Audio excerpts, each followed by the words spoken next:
Hi sir.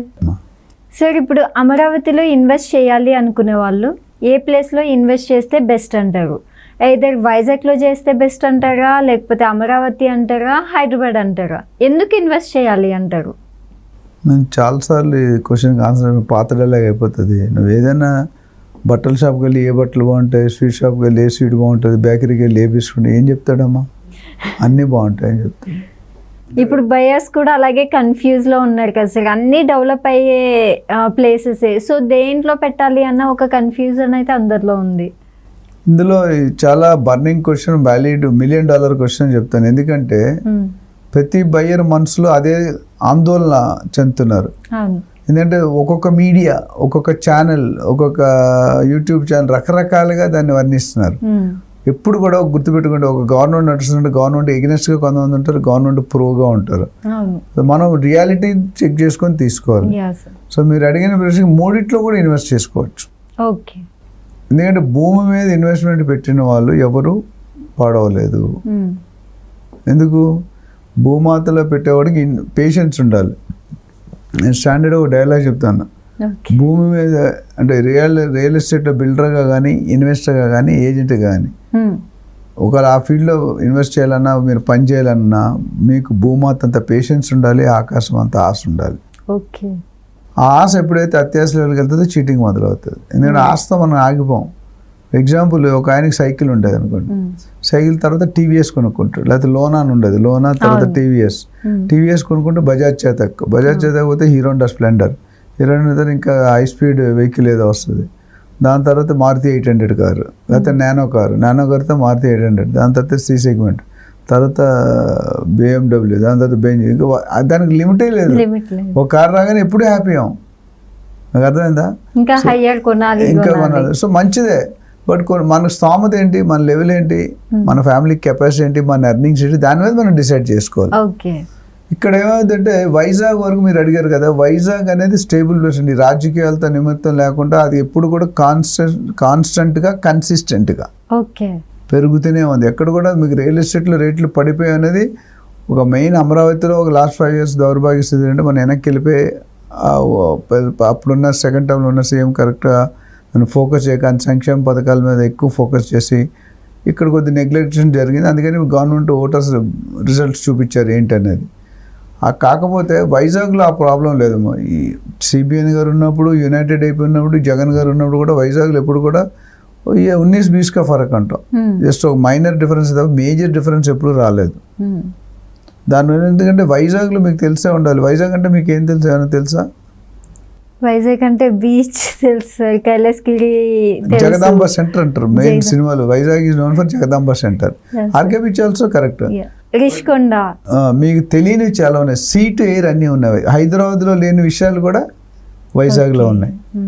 కానీ వైజాగ్ ఒక disadvantage ఏంటంటే ఒక పక్క సీ ఉంది, సముద్రం. దానివల్ల అటువైపు మన హైదరాబాద్కు ఉన్న అటువంటి 4 పక్కలా పెరుగుతుంది. All four north east west. Vizag ఆ ఛాన్స్ లేదు, చెన్నైకి ఆ ఛాన్స్ లేదు, ముంబైకి ఆ ఛాన్స్ లేదు. ఎక్కడైతే సీ పోర్ట్స్ ఉన్నాయో అక్కడ ఇబ్బంది ఉంటుంది. బట్ మిగతా అడ్వాంటేజ్లు ఉంటాయి వాళ్ళకి. మీకు అర్థమవుతుందా? సీ టు ఎయిర్ అంటే బిగ్గెస్ట్ ఈస్టర్న్ నేవల్ కమాండ్ ఉంది వైజాగ్లో. ఇండియాలో 4 ఉంటాయి. South eastern command biggest. NSTL ఉంది, ఎయిర్ ఫోర్స్ ఉంది, ఆర్మీ ఉంది, విశాఖపట్నం స్టీల్ ప్లాంట్ ఉంది, హార్బర్ ఉంది, పోర్ట్ ఉంది, naval dockyard, port, ship yard. అంటే అసలు హార్బర్ లేను అంటే ఏమి లేవు. మనకు అన్నీ లేవు. మనకి ఎక్కువ ఫోకస్ ఎక్కడ ఉంది? ఐటీ ఇండస్ట్రీ బాగుంది మనకి. వైజాగ్లో ఐటీ ఇండస్ట్రీ అనేది అంత ఎక్కువ లేదు. సో నేను అనేది ఏంటంటే, మీరు అడిగిన క్వశ్చన్ సూట్ ప్రశ్న చెప్పడం కష్టం. ఫస్ట్ మన పర్పస్ ఏంటి? ఇప్పుడు అంకిత దగ్గర ₹1 కోటి ఉంది. నువ్వు దేనికి? పెళ్ళి అయిన వాళ్ళు అంటే పిల్లలుగా ఉన్నప్పుడు ఒకలా ఉంటుంది థింకింగ్, పెళ్ళయ్యాక భర్త వచ్చాక ఒకలా ఉంటుంది, పిల్లలు పుట్టిన తర్వాత ఒకలా ఉంటుంది, కొద్దిగా ఓల్డ్ ఏజ్ వెళ్తున్న మన స్ట్రాటజీలు మారిపోతాయి. మీకు గుర్తుంటే అంతకుముందు మన నాన్నలు తాతలు రిటైర్ అయ్యే ముందు ఇల్లు కొనుక్కున్నారు. ఎందుకంటే అప్పుడు పిఎఫ్ఓ పీపీఎఫ్ గ్రాట్యుటీ వచ్చేవి. ఇప్పుడు అలా మీ వయసులో కొనేస్తారు. తర్వాత పెందుర్తి, కొత్త వలస, ఒక బెల్ట్, అటుపక్క రిషికొండ, ముసల్లో, జూ ఏరియా, ఆనందపురం, తగరపల్లి, అదొక ఏరియా, విజయనగరం, భోగాపురం. అంటే నేను వైజాగ్లో పెరిగిన నాకు ఏరియా ప్లేస్లో వేసి తెలుసు. సో అక్కడ ఎక్కడ పెట్టుకునే పెరుగుతుంది. కాకపోతే ఇప్పుడు నుండి నెక్స్ట్ ఇప్పుడు వైజాగ్ ఫైనాన్షియల్ క్యాపిటల్గా చూసాం కూడా అక్కడ ఏం చేంజెస్ వస్తాయి, చంద్రబాబు నాయుడు గారు ఏం కడతారు అనేది చెక్ చేసుకోవాలి. అమరావతి వచ్చేసరికి నేను ఆల్రెడీ అంత ముందు వీడియోలో చెప్పాను, సీడ్ యాక్సెస్ రోడ్ అని ఉంది, మీకు మెయిన్ అమరావతి, దాని తర్వాత ఎక్కడైతే గవర్నర్ బంగ్లా ఇవన్నీ మెయిన్ బిల్డింగ్స్ వస్తున్నాయో, తర్వాత Bodupalem, Dondapadu, Venkatapalem, Velagapudi, diamond ring road, ఈ స్ట్రెచ్లో ఎక్కడైనా పెట్టుకున్నా పెరుగుతాయి. తుళ్ళూరు, కాజా, తాడేపల్లి అన్ని ఏరియాలు కూడా పికప్ అవుతాయి. అయితే మెయిన్ చంద్రబాబు నాయుడు గారి ఫోకస్ ప్రకారం అమరావతి 30-40 కిలోమీటర్ ఫేజ్ 1లో నెక్స్ట్ 3-4 years డెవలప్ చేస్తారు. ఇక్కడ ఎక్కడ కొనుక్కున్నా మీకు 5 to 10 years డెఫినెట్గా అప్రిషియేట్ అవుతుంది. ఇమీడియట్గా అయితే అవదనే నా సబ్జెక్షన్ ఏంటంటే, ఇప్పుడు ఇవాళ కొనుక్కుంటే రేపు అమ్మేసుకుందాం, మా అమ్మాయి పెళ్ళి ఉంది, మా అబ్బాయి ఇంజనీరింగ్ వెళ్ళాలి అని ఒక సంవత్సరంలో 6 నెలలు అయితే అంత రేట్ రాకపోవచ్చు. కొంతకాలం వెయిట్ చేసి రియల్ ఎస్టేట్లో ఎంత లాంగ్గా ఉంటే అంత అప్రిషియేషన్ వస్తుంది. ఇప్పుడు రియల్టర్ కూడా చాలా 3 నెలలు కష్టపడతారు, గివ్ అప్ ఇచ్చేస్తారు. రియల్ ఎస్టేట్లో 3 నెలలు 4 నెలలు జరిగేది. Real estate is not a 100-meter dash, it is a marathon. PT Usha 100 meters 2 seconds పరిగెట్టేస్తుంది. బట్ రియల్ ఎస్టేట్ అలా సెకండ్స్లో పెరుగుతుంది.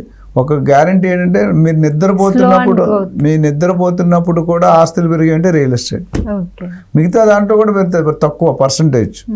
ఇప్పుడు గోల్డ్ మార్కెట్లో ఒకలా ఉంటుంది, షేర్ మార్కెట్ ఎట్లా ఉంటుంది, మ్యూచువల్ ఫండ్స్లో ఉంటుంది. బట్ రియల్ ఎస్టేట్లో గత లాస్ట్ ఒక 30-40-50 years చూసుకుంటే 500% గ్రోత్ ఉంది. మిగతా దాంట్లో అంత లేదు. So it depends upon so many conditions. So మీ ఆ క్వశ్చన్కి ఆన్సర్ అంటే, Hyderabad is having its own established, already developed. Amaravati to be developed. So to be developed కొంచెం స్లో ఉంటే రేట్లు తక్కువ ఉంటాయి. ఇప్పుడు హైదరాబాద్లో మనకు 10,000-15,000 ల్యాండ్ దొరకంటే ఎక్కడో 100 kilometers, 80 kilometers, 70 kilometers వెళ్ళాలి. అమరావతిలో 25-30 kilometers దొరికిపోతుంది. సో అక్కడ లో ప్రైసింగ్ ఉంది, లో అప్రిషియేషన్ ఉంటుంది. ఇక్కడ హై ప్రైసింగ్ ఉంది, హై అప్రిషియేషన్. మళ్ళీ బాగా అప్రిషియేట్ అయినా సాచురేషన్కి వచ్చేస్తుంది. మార్కెటింగ్లో ఇంట్రడక్టరీ లైఫ్ సైకిల్ అని ఉంటుంది. Introduction, growth, maturity, saturation. అంటే గ్రాఫ్ ఇలా ఇంట్రడక్షన్ అంటే ఇలా పెరుగుతుంది, గ్రోత్ బాగా పెరుగుతుంది. మెచ్యూరిటీ అంటే ఇక్కడ స్టేబుల్ అయ్యి, ఇప్పుడు మనిషి ఒక 20 సంవత్సరాల హైట్ ఎదగడు, సాచురేషన్ కింద తర్వాత పడిపోతారు. అట్లా చూసుకుంటే రేట్లు కూడా అట్లానే ఉంటాయి. So all areas are good. But only my suggestion, మీరు ఎక్కడ ఇన్వెస్ట్ చేయాలనుకున్నా మీ పర్పస్ క్లారిటీ పెట్టుకోండి, ఎంతకాలం హోల్డ్ చేస్తారో పెట్టుకోండి. సరైన రియల్ ఎస్టేట్ ప్రొఫెషనల్ ఏజెంట్, ఆ ఏరియాలో నాలెడ్జ్ ఉన్న వాళ్ళకి, గ్రిప్ ఉన్న వాళ్ళకి మాత్రం మీరు అపాయింట్ చేసుకొని వాళ్ళ ద్వారా వెళ్తే మీకు 90% సేఫ్టీ ఉంటుంది. వాళ్ళకి 1-2% కమిషన్ వాళ్ళని ఆలోచించదు. మీరు 1-2% చూసుకుంటే 98% మీరు లాస్ అయిపోతారు. So don't look. మనం చాలా తెలుగులో అంటాం కదా, చూస్తుంటే సూది జాగా పోనే, చూడకుండా ఏనుగుపోయినా దెబ్బలో పోయినా పర్వాలేదు. సో అది కొద్దిగా ఆ ట్రెడిషన్ నుండి బయటికి రావాలి.